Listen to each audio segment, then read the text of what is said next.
Listo. Hola, espero que se encuentren muy bien. Hoy tenemos la oportunidad de contar con una invitada muy especial, la profesora Natalia Villalobos. Ella es antropóloga y arqueóloga. Trabaja en la Escuela de Salud Pública desde el 2009 y actualmente es estudiante avanzada del programa de doctorado de Antropología Médica de la Universidad de los Andes en Colombia. Natalia Villalobos tiene bastante experiencia con población indígena.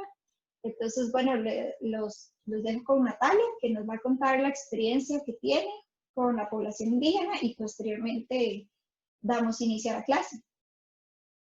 Muchas gracias. Bueno, con gusto. Muchas gracias por invitarme al proyecto formativo. Bueno, para el día de hoy voy a contarles un poco sobre mi experiencia como antropóloga y arqueóloga. Empecé trabajando en la Escuela de Salud Pública y actualmente, bueno, más bien en la Escuela de Antropología, en la Facultad de Ciencias Sociales, y luego, bueno, casi de manera simultánea empecé a trabajar también en Salud Pública. Y bueno, en estos espacios he desarrollado más trabajo con poblaciones, no solo indígenas, sino poblaciones vulnerabilizadas, entre ellas poblaciones indígenas. Mi investigación doctoral es sobre los significados de la vejez en la población indígena Noe, en Cotobruz, en la zona sur de Costa Rica. Pero el día de hoy, las profesoras de este proyecto formativo me han invitado a hablar un poco sobre la experiencia justamente de las poblaciones indígenas. Entonces, bueno, vamos a hablar sobre poblaciones indígenas y epistemologías en el curso de vida. Entonces, vamos a hablar un poco sobre la educación y el aprendizaje en ambientes interculturales y multiculturales, pero centrándonos, eso sí, en poblaciones indígenas. Entonces, bueno, para empezar con la presentación, Tati, ¿vos podés compartir, por favor, la presentación? Ahí está Nati, ¿la está viendo la presentación? Sí, ok. Okay. Entonces, bueno, ahora sí, voy a ver la presentación mejor para también orientarme. Bueno, ¿por qué hacer una lectura desde la antropología? La antropología es una ciencia social que se encarga de trabajar sobre los diferentes grupos humanos, incluso antes de los humanos, ¿verdad? Nuestros primos homínidos. Pero en este caso queremos hablar entonces de cómo concretamente en el caso, digamos, de poblaciones indígenas y, bueno, población humana en general, qué aprendemos y cómo aprendemos. Hay muchas formas de aprendizaje. Nosotros tenemos unas formas, hay algo que se llama como los universales de la cultura, que son como situaciones o manifestaciones culturales que, aunque son diferentes, dependiendo de cada cultura, se repiten a nivel mundial, digamos. Por ejemplo, formas como el juego, las formas de alimentación, la danza, el lenguaje, son aspectos muy importantes. Entonces, una de las primeras formas de aprendizaje que tenemos, que es una forma de acumular experiencia, yo lo puse muy amplio porque en realidad quiero que nos refiramos a cuestiones que no tienen que ver necesariamente solo con la educación formal, sino también con el carácter también más informal, es decir, fuera de la institucionalidad, sobre cómo aprendemos y cómo esto va marcando nuestra trayectoria y nuestras historias de vida. Entonces, uno de los elementos más importantes tal vez es que empezamos por observación, y esta observación nos lleva a la imitación. Esto ocurre en diferentes momentos de la vida, pero en especial se le ha dado gran importancia en el momento, digamos, de la infancia, ¿verdad? Cuando los los bebés en especial empiezan, digamos, por ejemplo, a trabajar o imitar los movimientos del cuerpo, el desarrollo y aprendizaje de la voz, el juego, donde se van asumiendo una serie de roles que nos van dando incluso pautas de cómo se debe comportar las personas. Entonces el juego es una forma de aprendizaje también que tenemos en especial, no es exclusivo de la infancia, pero sí ocurre, se le ha dado mayor énfasis en especial en los últimos tiempos, en poblaciones de niños y niñas. Entonces todo esto nos lleva a acumular experiencias, ¿verdad? La experiencia básicamente sería como una serie de sucesos de los que vamos aprendiendo por lo general prueba y error, desde aspectos como el lenguaje, voy a insistir mucho en el lenguaje, incluso aspectos básicos como caminar o como ir desarrollando otro tipo de habilidades que sirven para la vida. Entonces, digamos, eso es muy importante porque constantemente estamos aprendiendo. En la siguiente filmina podemos ver que hay algunos conceptos importantes que podemos traer desde la educación y también desde la teoría social crítica, que pueden servir mucho para explicar qué ocurre en los ambientes digamos, multiculturales o de otros culturales, en este caso población indígena, como son la educación popular, no exclusiva, pero para el caso latinoamericano muy importante, desde Paulo Freire, ¿verdad? Donde se habla como de aquellas poblaciones que han sido como sometidas y que desarrollan a partir de sus propios contextos también sus habilidades y percepciones del mundo. El hábitus es otro concepto muy importante, proviene de un sociólogo que se llama Pierre Bourdieu, quien habla también, son conceptos, digamos, que podemos vincular, que hablan justamente también de la forma, y es una perspectiva sociológica de cómo nos situamos en el mundo y de cómo nos justamente habituamos a una serie de aspectos. El hábitus se crea a partir de la experiencia y son básicamente estructuras o patrones sociales que vamos aprendiendo conforme vamos creciendo.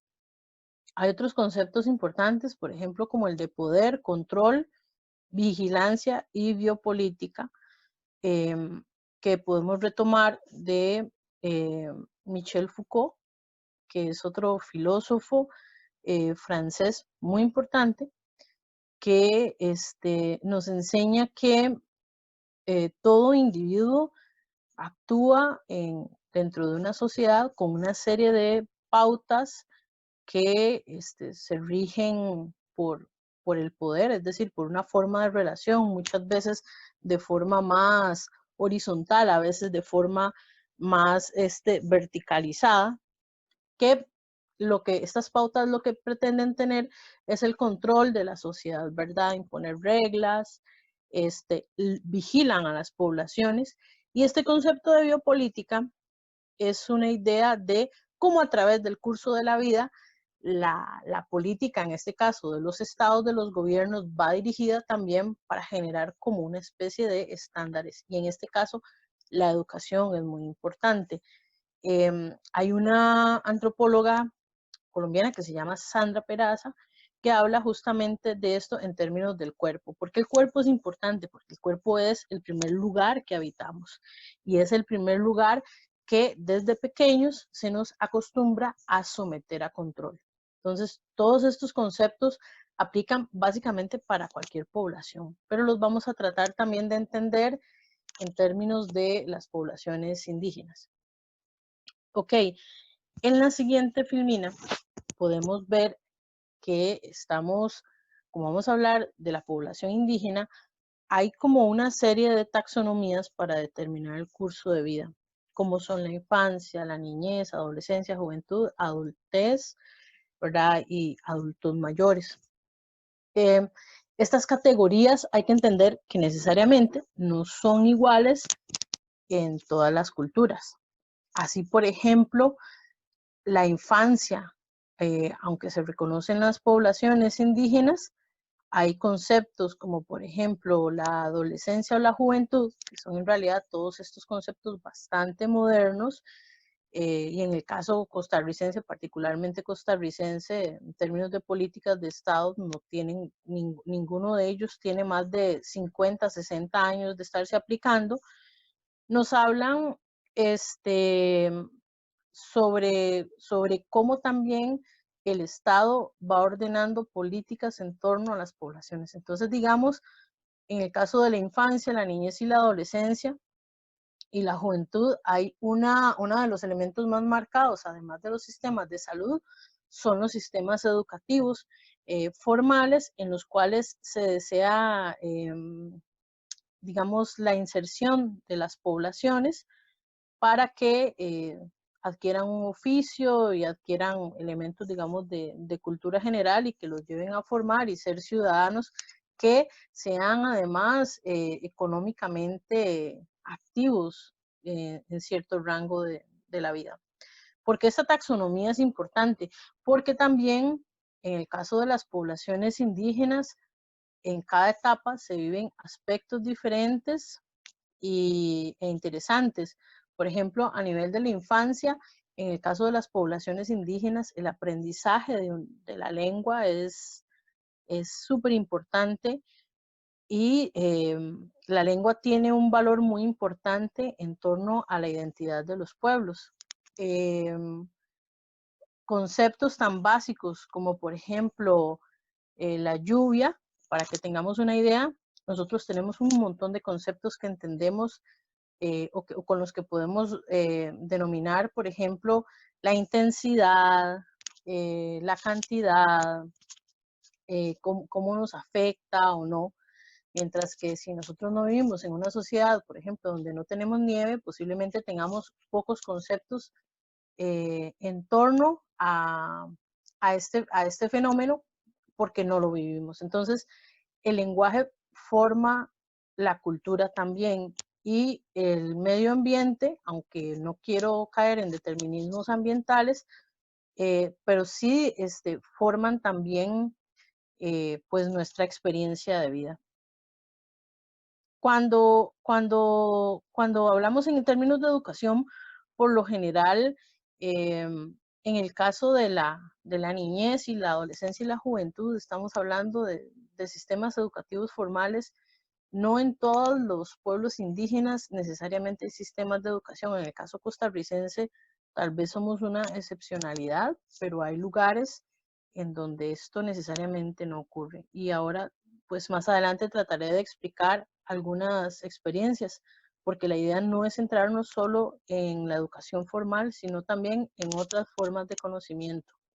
Entonces, en el título, al inicio, cuando yo estaba hablando de epistemologías, en el curso de vida, la epistemología, básicamente para explicarla con palabras simples, es la forma en cómo aprendemos a hacer, ¿verdad? Es el cómo. Y ese cómo va cambiando conforme vamos creciendo y cuando vamos acumulando experiencias. Los pueblos indígenas comparten muchos aspectos con nosotros, ¿verdad? Pero hay también una gran cantidad de aspectos que, que sí pueden diferenciarse de otras poblaciones. Para continuar, digamos, con esta presentación, voy a darles primero un pequeño panorama de cómo está configuradas las poblaciones o algunos datos de las poblaciones indígenas a nivel mundial. Bueno, los pueblos indígenas a nivel mundial se puede decir que son aproximadamente 370 millones de personas, están representando aproximadamente un 5% de la población global. Existen alrededor de 5.000 pueblos indígenas en este momento, y de los aproximadamente 7.000 lenguas que existen en el mundo, las poblaciones indígenas hablan 4.000, aunque de manera paulatina muchas de ellas se van perdiendo. Estas poblaciones viven en aproximadamente 90 países y ocupan y utilizan una cuarta parte del mundo. Y este aspecto es muy importante porque aunque tengan una gran cantidad de tierra supuestamente a su disposición, no siempre es así. Y un aspecto muy importante, Tati, seguimos con la próxima filmina, por favor, es que estas poblaciones protegen un 80% de la biodiversidad mundial, lo cual es un elemento muy importante en términos, digamos, de protección del planeta, que ese es tal vez uno de los elementos y aportes tan importantes de estas poblaciones. Sin embargo, ellos mismos representan un 15% de la pobreza a nivel internacional. La mayor cantidad de poblaciones, en el caso, digamos, que estamos hablando, se encuentran en Asia, la mayoría de estos grupos, ¿verdad? De hecho, para el caso americano representan apenas menos de 40 millones de personas, y bueno, constantemente están enfrentados a problemas y situaciones graves que ponen en riesgo no solo la cultura, sino la vida misma de las poblaciones. Tal vez en el momento que estamos viviendo actualmente, por ejemplo, con este caso de todo lo que está ocurriendo a través de esta situación de la pandemia, podemos ver el caso de poblaciones, por ejemplo, en la Amazonía, que tienen problemas para aislarse y a su vez para acceder a servicios de salud que puedan asegurar pues su supervivencia. En el caso, por ejemplo, colombiano, en la Amazonía colombiana, el departamento de Leticia, del Amazonas, es uno de los lugares, por ejemplo, donde ha muerto más gente. Entonces también hay una serie de políticas que se generan a través de los estados, ¿verdad? Y ahí empezamos a ver un poco esta discusión del poder. Puede estar generando políticas de etnocidio, que son justamente, el etnocidio es una formas a través de políticas públicas de asimilación de los pueblos, y lo que busca es homogenizar, como estandarizar al ciudadano de tal país, ¿verdad? Entonces, de hecho, todos y todas tenemos como imaginarios sobre cómo es un costarricense, y si lo pensamos, tenemos cruzado un discurso de blanquitud, ¿verdad? Donde, por ejemplo, se acepta el origen europeo, pero por lo general no se nombra la descendencia indígena. Entonces, todo esto va configurando también, evidentemente, la relación del Estado y la relación del resto de la población con estas poblaciones indígenas, que en nuestro caso representan además una minoría. Hay otro tipo de políticas que son más severas, por ejemplo, en zonas de conflicto, que refieren al genocidio, que es cuando ya directamente hay intentos de asesinar a la población, ¿verdad? Entonces, por lo general pueden convivir tanto el etnocidio y el genocidio juntos, y en algunos lugares, como por ejemplo, insisto, Colombia, Perú, el caso ahora de Brasil, con todas las políticas neoliberales y demás, buscan la extracción masiva de recursos de estos territorios. Entonces siempre hay un conflicto también sobre la territorialidad. Para continuar y hablar un poquito más de los pueblos indígenas, Tati, seguimos con la siguiente, si quieres. Podemos decir que siempre se han considerado las poblaciones indígenas de alguna manera como marginados de la sociedad, entonces siempre se les reconoce como por elementos negativos, es decir, como que son los más pobres, que tienen el menor nivel de educación, son los pobres, más pobres dentro de todos los pobres, muchas veces se les define así, y tienen posibilidades de morir en edades más tempranas, según datos de la OMS. La esperanza de vida de las poblaciones indígenas por lo general está 20 años abajo de la esperanza de vida del país donde vivan. Entonces, en el caso costarricense, si estamos hablando que la esperanza de vida está entre los 82, 83 años en las mujeres y 78 en los hombres, siempre hay un rango, una diferencia como de 5 años aproximadamente.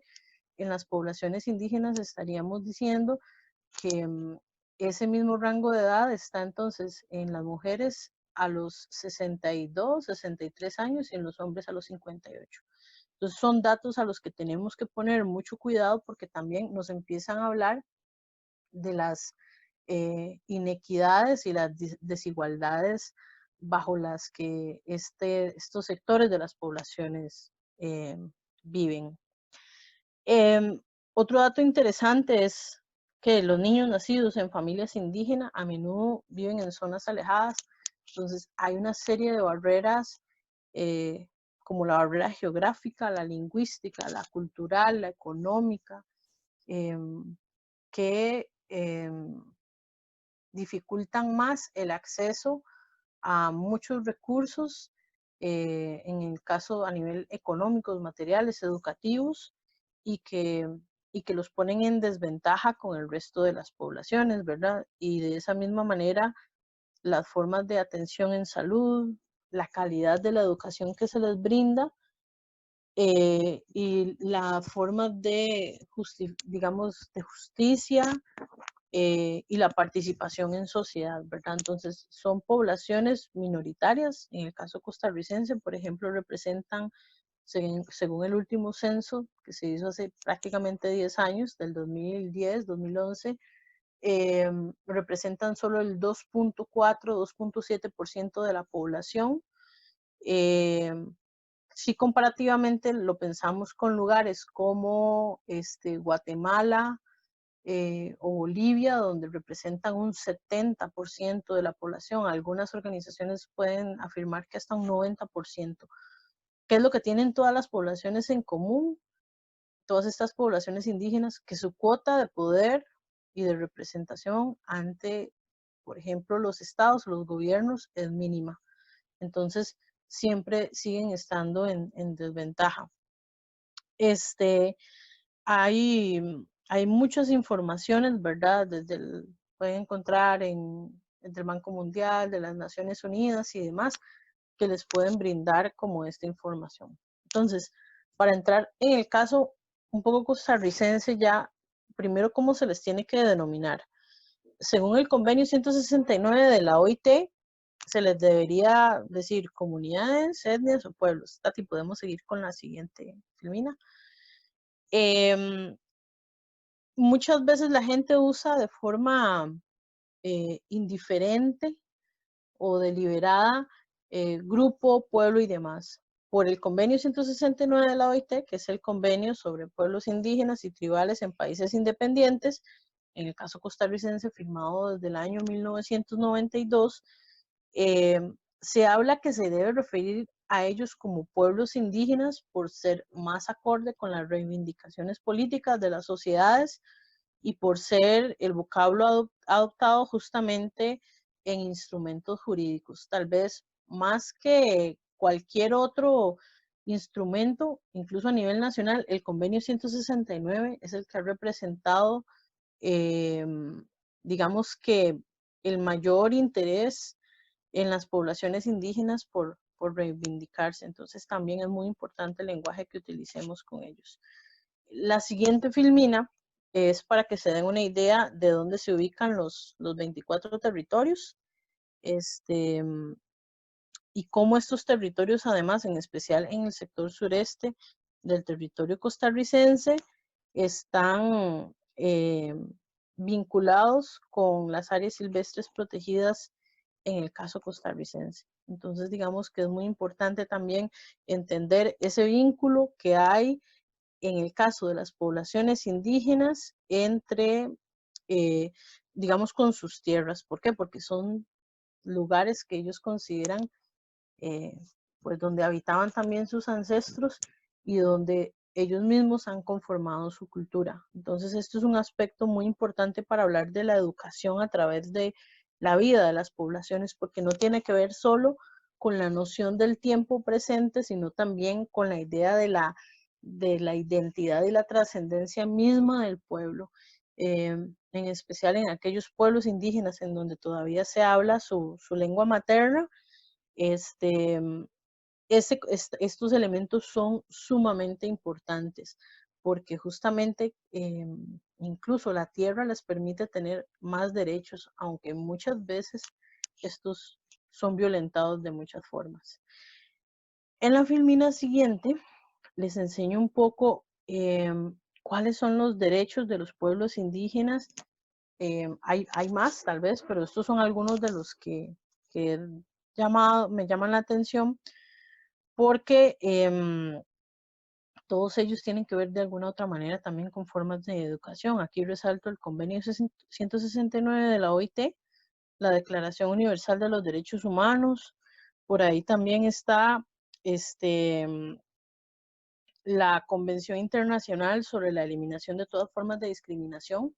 Las poblaciones indígenas son constantemente discriminadas por otras poblaciones no indígenas, y esto, digamos, pues, genera problemas. La Convención de los Derechos del Niño y la Niña, y también dentro de los elementos importantes para la educación está la Ley de Idiomas Nacionales y la Ley de Promoción Educativa contra la Discriminación, y también la promoción de la protección y el desarrollo artesanal, el uso del traje indígena, que en este caso tal vez solo lo tenemos en el caso de poblaciones concretamente noes, en el caso costarricense, que son los que la utilizan más, y la generalización de la educación bilingüe, multicultural e intercultural.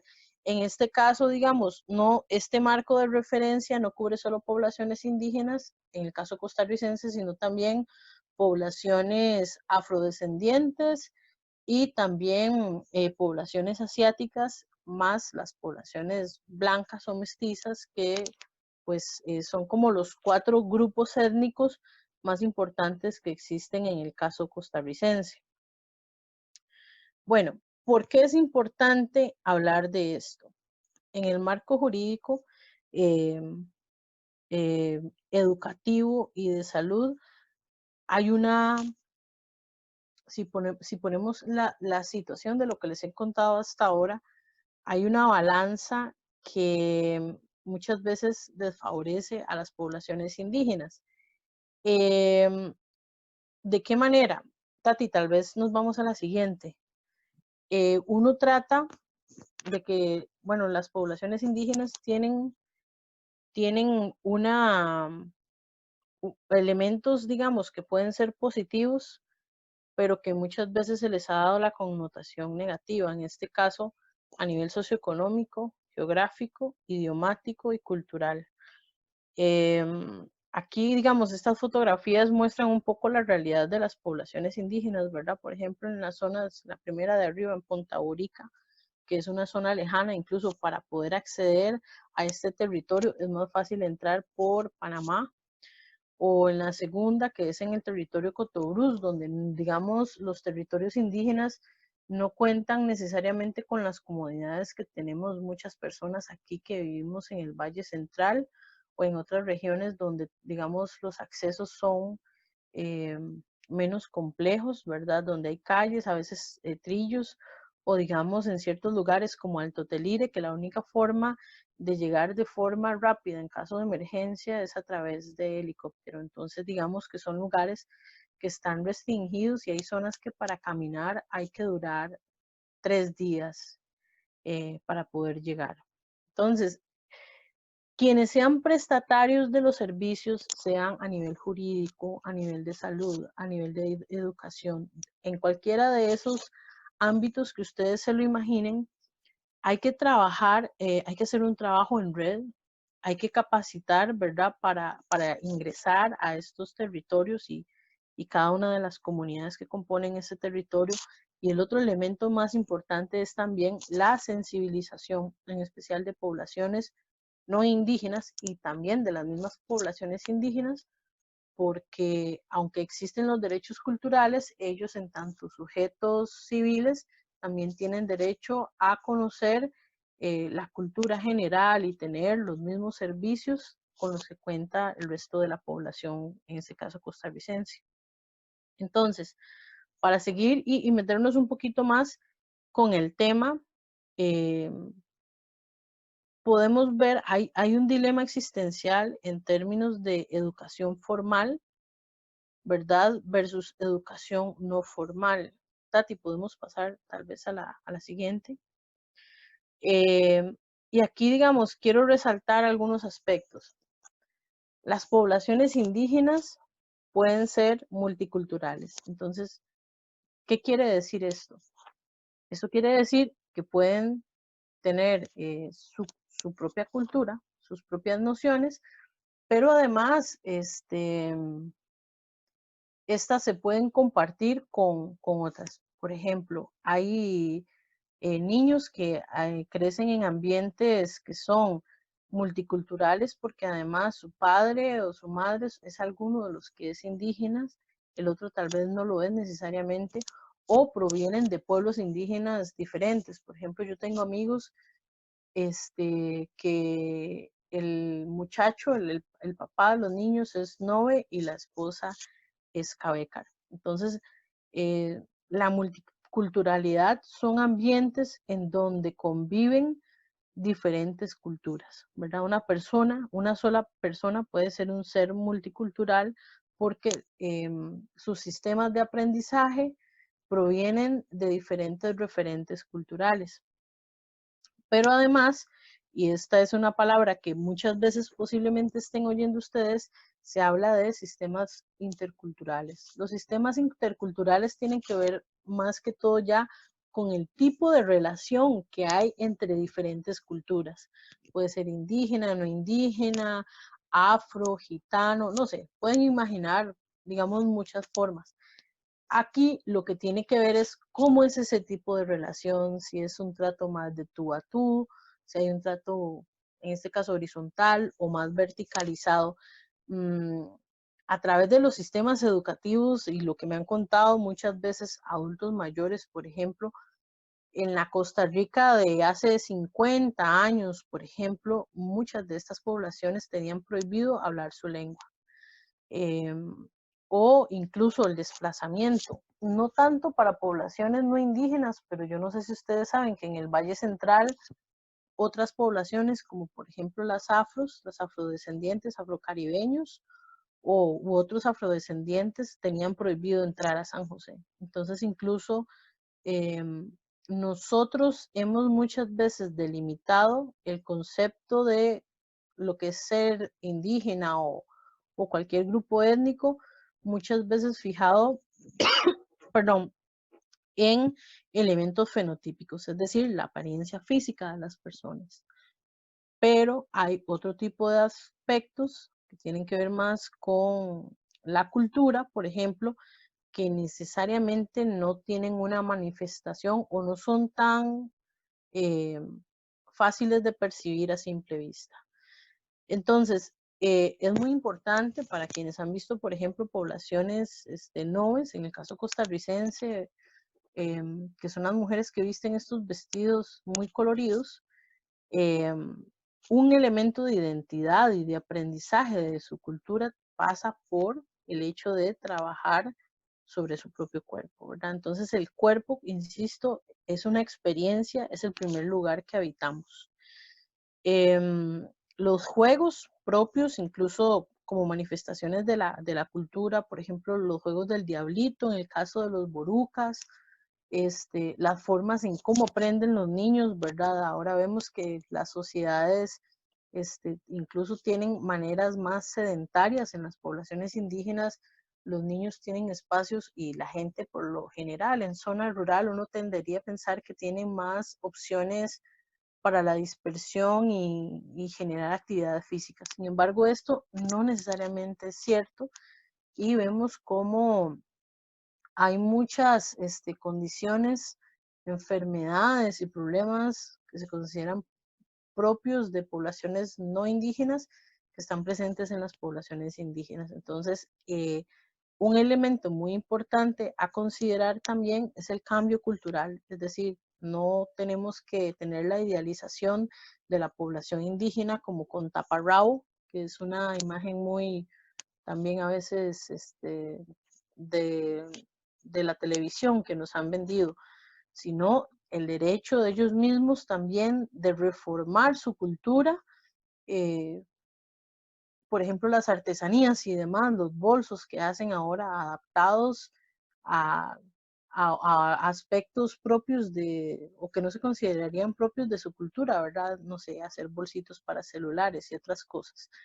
Entonces hay un derecho también al cambio cultural y en este caso al educarse, otras formas de educación formal, lo cual genera muchas veces una gran tensión entre poblaciones jóvenes y poblaciones más ancianas, ¿verdad? Hay un choque intergeneracional que marca mucho, digamos, la experiencia de los jóvenes, que voy a contar más adelante. El desarrollo del lenguaje y la exploración del mundo. Sin lugar a dudas, vivir dentro de un territorio indígena es una experiencia diferente porque es una persona que posiblemente esté acostumbrada a convivir más directamente con la naturaleza. Y dentro de su cultura se le van a ir enseñando una serie de aspectos muy importantes de cómo entender cómo llegaron las poblaciones ahí, por qué existen. Y esto también se enmarca en el conocimiento de otros aspectos, ¿verdad? Por ejemplo, la religión, que desde la época colonial ha sido una forma también de educar a las poblaciones indígenas y muchas veces bajo sometimientos de violencia definitivamente, llevando a formas de etnocidio o genocidio sistematizado. De hecho, para la época colonial, cuando llegan las poblaciones, digamos, no indígenas, en el caso de América, hay un momento en que se llega a morir el 90% de la población indígena. Estamos hablando de que este, un poco como lo que ocurrió ahora, lo que está ocurriendo ahora, digamos, hubo nuevas enfermedades, nuevos estilos y formas de vida muy diferentes a las que tenían las poblaciones indígenas y esto traía ya cambio cultural. Igual, antes de llegar los españoles, en la época precolombina, es decir, antes de Cristóbal Colón, habían inserciones y conflictos también, encuentros nada amistosos entre poblaciones indígenas. Y también ya habían otras formas y sistemas de educación que uno encuentra, por ejemplo, en el registro arqueológico. Por ejemplo, las especializaciones en hacer, digamos, desde la agricultura, eh, en las construcciones, ¿verdad? Por ejemplo, había gente que podríamos decir que era como arquitectos, ingenieros, y lo vemos hasta el día de hoy en sitios arqueológicos como Guayabo de Turrialba, donde hay una evidencia contundente sobre las formas de construcción y la arquitectura desde ese momento. Eh, el desarrollo de la lengua, hay algo muy importante en el caso a nivel educativo. Seguimos con la siguiente filmina, Tati, con esa, para hablar de educación y el lenguaje materno.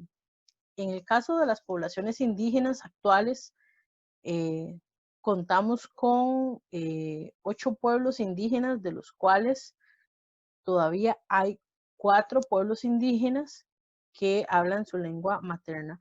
Tal vez no el 100% de la población, pero sí porcentajes importantes, que son en este caso los pueblos Bribri, Malecu, Nove y se me está yendo uno, Bribri, Cabecar, Nove y Malecu.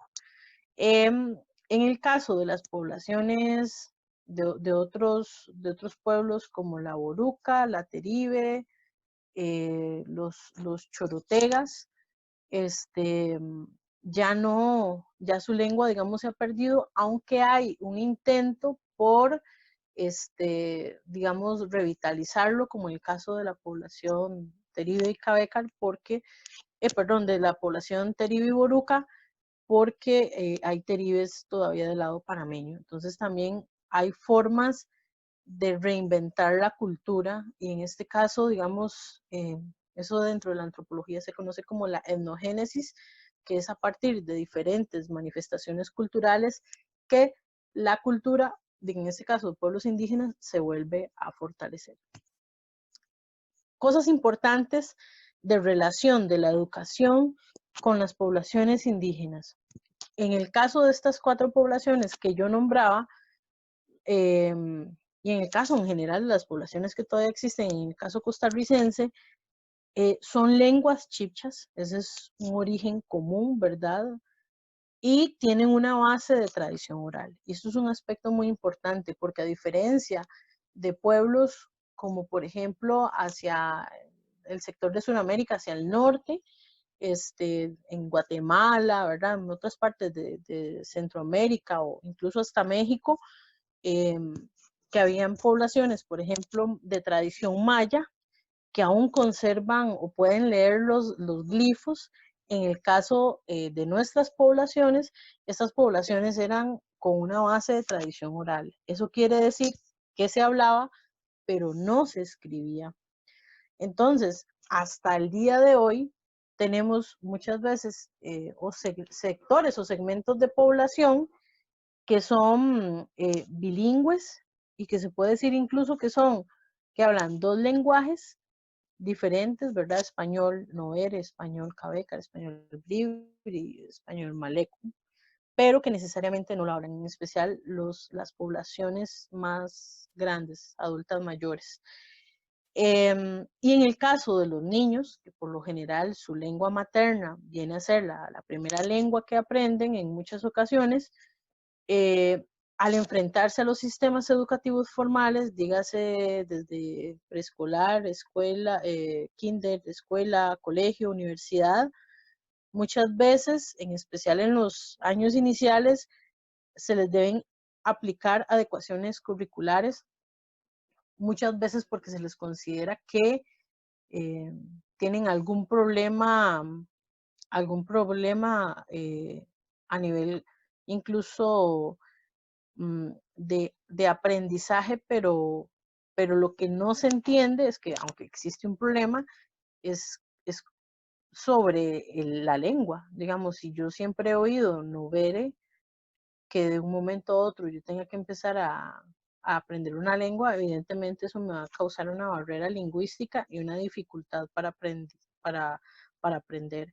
Entonces, lo que uno esperaría es que los docentes, que muchas veces tienen evidentemente formación académica, también tengan conocimientos culturales, por eso se espera que sean personas del mismo territorio, pero esto muchas veces no ocurre, por lo cual ahí tampoco no hay sensibilidad cultural y esto trae choques y confrontación con los alumnos y muchas veces manifestaciones de diferentes formas de violencia que tienen una incidencia en que los estudiantes tengan, por ejemplo, problemas de notas y otro tipo de aspectos. Para seguir adelante, aquí presento algunos datos que se presentaron en el último informe sobre el censo y que es sobre las necesidades básicas insatisfechas, ¿verdad? Donde hay poblaciones, por lo general, que tienen una cantidad digamos, de necesidades básicas insatisfechas, incluso mayores que el promedio a nivel nacional.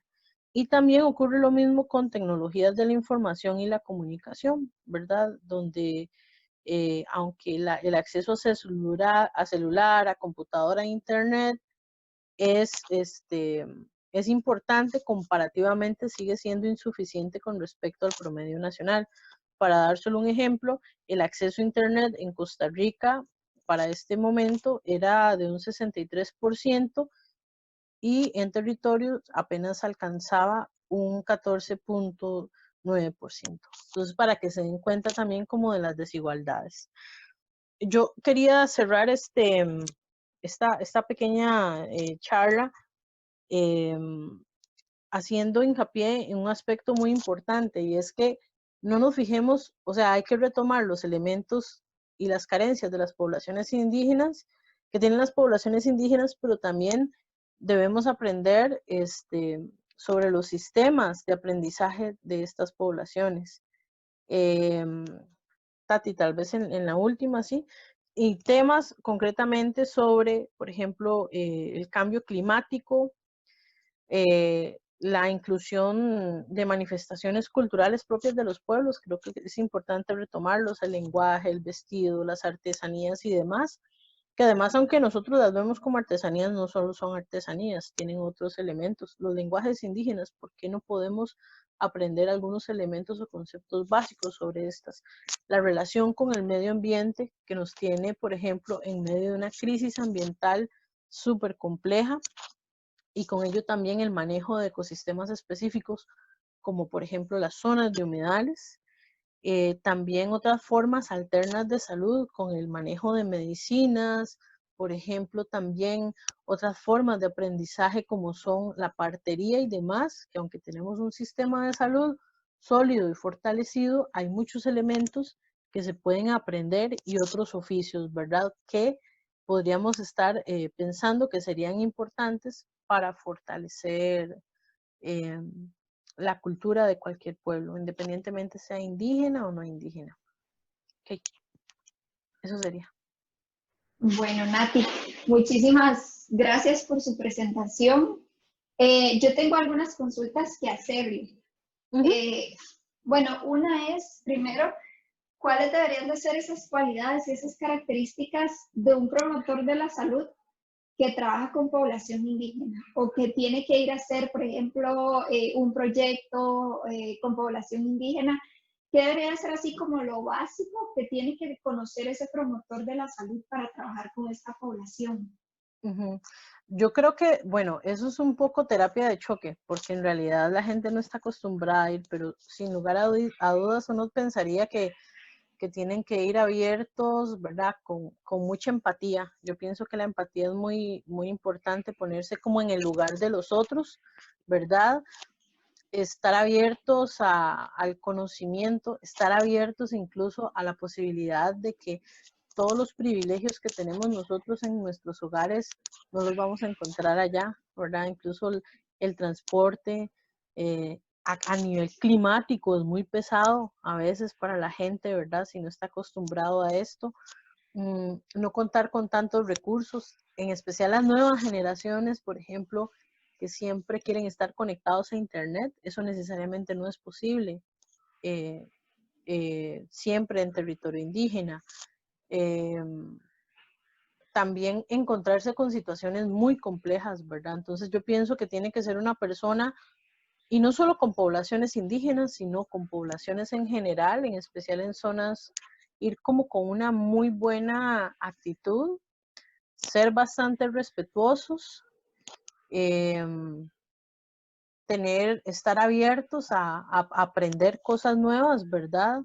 A nuevas formas, no sentir que son los salvadores, ¿verdad? O sea, a veces es muy importante no generar falsas expectativas en las poblaciones, ¿verdad? Y no volverse un poco como los políticos de turno que llegan a ofrecer de todo y necesariamente no hacen nada. Eso genera mucha frustración y además dejan mal a las instituciones que tengan presencia, ¿verdad? Uno tiene que ir como con mucha entereza y tratar aunque sean acciones pequeñas, si uno puede colaborar y trabajar en conjunto con las poblaciones, ¿verdad? No es que yo lo sé todo, sino más bien yo voy a aprender, vamos a aprender nuevamente la interculturalidad, hay que verla también como una forma de relación y de reciprocidad, y en esa reciprocidad tanto ellos como nosotros aprendemos. Entonces también creo que en términos generales actitudes positivas y también prestar atención, o sea, hay cosas básicas que uno a veces va a territorios y llega y está toda la gente con celular o solo tomando fotos. hay cuestiones de ética básicas, no tomar fotografías, siempre preguntar, pedir permiso, pero son cosas que si la gente está dispuesta, puede ir a aprender y también preguntarle a los docentes o directamente a las poblaciones, ¿verdad? Ok, bueno, eso que dice Natalia es muy importante, ¿verdad? Porque recuerdo una experiencia que tuve en una gira que tuvimos con estudiantes, que fue esa parte del choque, ¿verdad? De cuando usted entra a territorio indígena por primera vez. Recuerdo esa vez que, bueno, fue en la casona, bueno, fuimos a caminar por ahí, nos llevaron a conocer un poco por la casona y todo. Entonces una estudiante se me acercó y me dijo, profe, qué raro, yo pensé que la población indígena como que cuidaba mucho el medio ambiente o así, pero veo que hay un montón de basura tirada ahí por donde caminamos, en los alrededores. Entonces, ¿cómo ir como con una perspectiva no de que muchas veces Natalia lo ha mencionado, que es tan centrista, ¿verdad? De que tenemos el carrito de basura que siempre pasa, que tenemos estos dónde tirar la basura y todo. Y también cómo no entrar con una actitud esta de ya entrar pues haciendo una crítica, criticando porque tal vez no es igual a lo que nosotros somos. O digamos que esa parte de usted cómo entrar siendo un poco neutral, sin juzgar lo que usted va a encontrarse, que probablemente va a ser muy diferente a lo que usted está acostumbrado a ver. No, y en eso último que decís, yo creo que lo principal es, yo siempre le digo a mis alumnos es tratar de ser humilde o al menos aparentarlo. Y eso quiere decir que también, y yo quiero ojalá que se les quede grabado esto, y es que muchas veces las críticas o lo que formulamos también está basado a partir de nuestros privilegios, ¿verdad? O sea, cosas tan básicas como el acceso al agua, a la electricidad, tener internet y demás. Y bueno, yo creo que ha quedado también en evidencia ahora, por ejemplo, con la pandemia, que las nociones y los conceptos, por ejemplo, de vulnerabilidad nos han cambiado mucho, ¿verdad? Cualquiera puede ser vulnerable en cualquier momento. Tenemos que ir reinventándonos también estos conceptos y entender que hay otras formas en las que todos en algún momento podemos estar en desventaja. Entonces también lo importante es, bueno, es un momento de crisis, ¿verdad? No se le puede pedir a la gente que esté bien siempre, pero hay que leer estrategias y cosas. Algo que me interesa mucho, por ejemplo, de las poblaciones indígenas, actualmente en el caso costarricense, es que muchas se han acogido a un aislamiento voluntario. Y eso como una estrategia de aprendizaje ha sido muy importante porque no es algo que han vivido solo ahora, sino en otros momentos, acogerse al aislamiento como una forma, una estrategia de protección de sí mismos para evitar contagios. Por ejemplo, entonces la educación, yo lo que quiero que entiendan es que hay que verla más allá del sistema, de un sistema educativo formal, sino, por ejemplo, en el caso de las poblaciones indígenas, cómo lo que aprendo en el día a día me sirve para la vida cotidiana, ¿verdad? No solo pensando en voy a aplicar una fórmula o voy a ver una estadística, sino también más sensibilizado, partir de la experiencia. Hay muchas cosas que en el caso de las poblaciones indígenas es a partir de la experiencia que usted aprende. Un ejemplo muy concreto, en el territorio Cotobruz, las mujeres cuando quieren ser parteras, yo pregunté en alguna ocasión, ¿qué necesita una mujer para ser partera? Bueno, resulta que para ser partera primero tiene que tener un hijo. ¿Por qué? Porque el estar embarazada es una forma de experimentar cómo usted puede conducir o ayudar a otra mujer que va a tener un niño. Entonces, digamos, nuestra forma de abstracción y razonamiento a veces son muy diferentes de la población indígena. Muchos de los aspectos de aprendizaje de la población indígena pasa por dos aspectos importantes, por la experiencia y además por un trabajo comunal, que es algo que también nosotros hemos desgraciadamente desaprendido mucho, y las experiencias comunales son muy importantes, es decir, retomar, aprender a trabajar en equipo es esencial. Y creo que muchas de las decisiones también que se dan dentro de los territorios buscan el consenso, que ese es otro aspecto muy importante, hablar con la gente y ponerse de acuerdo. Son tal vez como tres aspectos o virtudes que uno podría resaltar de estas poblaciones, ¿verdad? Nati, y ya la última pregunta, esa va un poco con lo que usted está diciendo ahorita, ese trabajo en equipo, ¿verdad? Pero una vez una estudiante me hizo una consulta con respecto a una situación que sucedió, me parece, que era el tema de la cloración del agua, cuando se trató de trabajar ese tema. Que es una situación de salud pública que uno dice, bueno, con eso podemos proteger a muchas personas si tratamos el agua. Entonces, ¿qué tanto, o sea, cómo trabajamos esas situaciones en población indígena? Generalmente, por ejemplo, las leyes y los principios que se tienen es que la salud está por encima de todo. Sin embargo, aquí me gustaría saber cuál es desde su experiencia, cuál es su criterio en estos temas.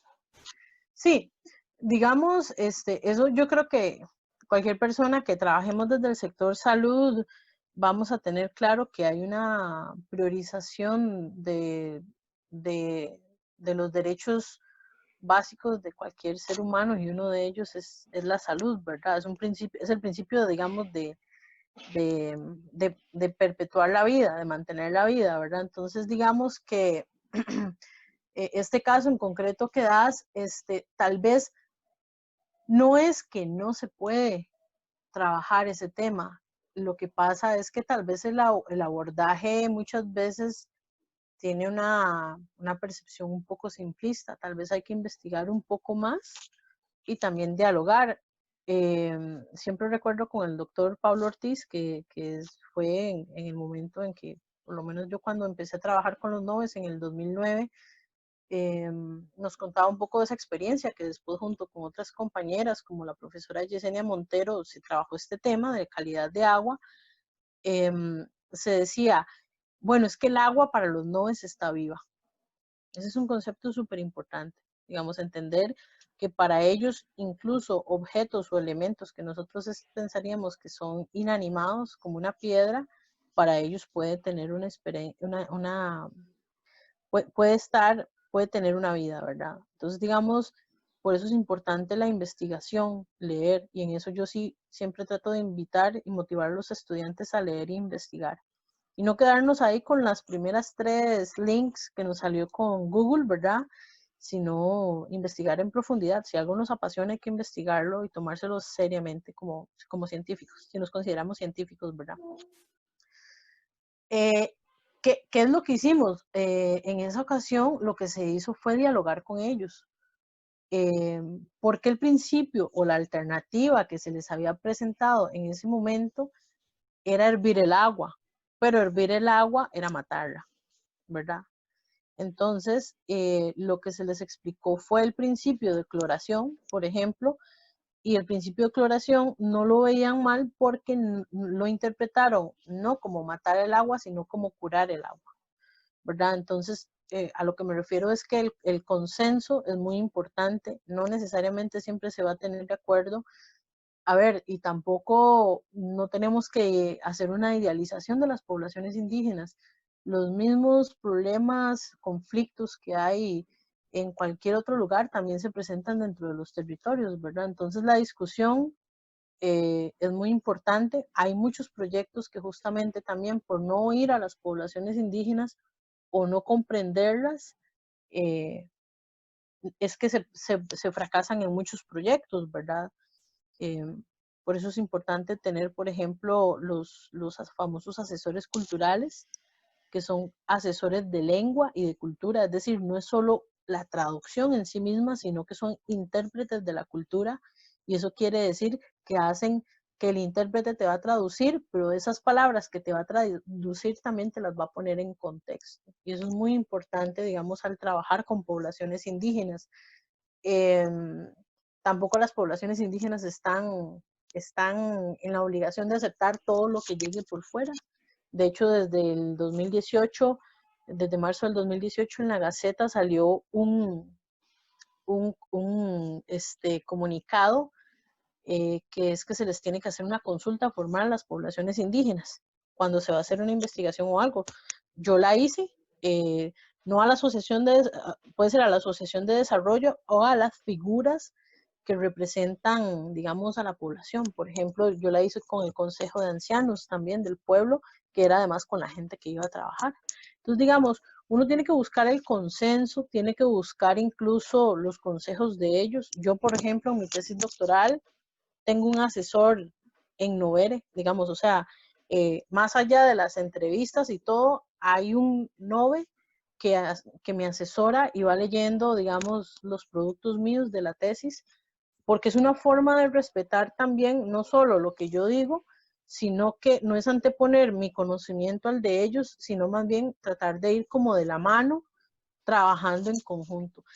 Todo esto que les digo no es fácil, y a mí me tocó vivirlo, digamos, muchas veces, no sé si decirlo así, a la brava, ¿verdad? O sea, no bajo las experiencias más bonitas, pero si uno es constante y está abierto a trabajar, yo creo que sí se puede hacer. O sea, yo tengo 11 años de trabajar con diferentes poblaciones y la verdad es que las satisfacciones han sido muy importantes.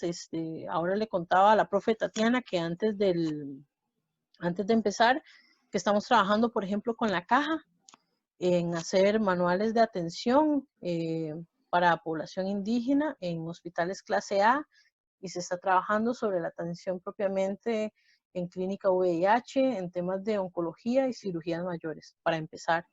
Pero también estamos trabajando con otra profesora, con Maritere Alvarado, en la preparación de unos nuevos materiales educativos con gente de la caja de farmacia para saber cómo comunicar mejor la información que vienen en las etiquetas. También hay otra iniciativa en la que estamos trabajando el tema, por ejemplo, de salud mental, que es un tema muy descuidado y por el que se pueden interpretar algunos elementos, como por ejemplo, cuál es la noción sobre suicidio, sobre depresión. ¿Existe la depresión en estas culturas? ¿O cómo se interpreta? ¿Verdad? O sea, el asunto es no irnos de bruces, no irnos a la ligera, sino tratar de respetar también esos marcos de referencia de cultura que son importantes. Ahora, hay que tener algo muy claro, no todo, yo siendo antropóloga necesariamente no voy a respetar todo lo que se diga tradición o cultura, ¿verdad? Y en eso uno tiene que tener también ser fuerte en sus convicciones. ¿Por qué? Porque hay cosas con las que uno no puede estar de acuerdo. Por ejemplo, cuando la gente usa figuras o formas culturales para justificar la violencia, ¿verdad? Son casos muy concretos que uno puede conocer y que, digamos, hay gente que lo ha intentado hacer. Hace poco ocurrió, hace menos de 2 semanas, un feminicidio y, bueno, el sujeto que está en investigación quiso justificarlo con un recurso cultural. Entonces también hay que tener como la perspicacia de poder leer cuando se ha normalizado la violencia, ¿verdad? Que uno lo puede ver con otros ejemplos en otros lugares del mundo. Por ejemplo, hay en lugares del mundo donde la mutilación de los genitales femeninos se ve como una tradición. Entonces el hecho de que sea tradición necesariamente no significa que socialmente la vamos a aceptar simplemente por el hecho de considerarse algo cultural, ¿verdad? La lapidación de mujeres en Irán se considera una tradición y no por eso es bueno. Entonces también, digamos, hay que tener la capacidad de discernimiento y evidentemente también se confronta contra nuestra propia cultura, pero en estos casos, que son obviamente más delicados, cuando ya está mediando además la vida de personas, lo más importante es, si usted no sabe, consulte a alguien que sepa, ¿verdad? Siempre va a haber alguien más que sabe más que uno, ¿verdad? Entonces yo creo que es también en estos procesos educativos aceptar cuando uno no sabe algo, tener la humildad de poder consultar a la otra gente, porque también creo que a veces en la academia como que pareciera como que no se nos permite equivocarnos y demás. Entonces, lo más importante es también tener dentro de esa actitud de mente abierta, poder consultar a gente que sepa, a otros expertos, y también eso nos va a llevar como a mejores lugares y mejores resultados definitivamente. Bueno, entonces aquí estaremos cerrando la clase. Muchísimas gracias a Natalia por el tiempo y por compartir todos sus conocimientos y experiencia. Con mucho gusto. Bueno, Hasta luego. ahí estamos hablando. Chao. Chao. Bye.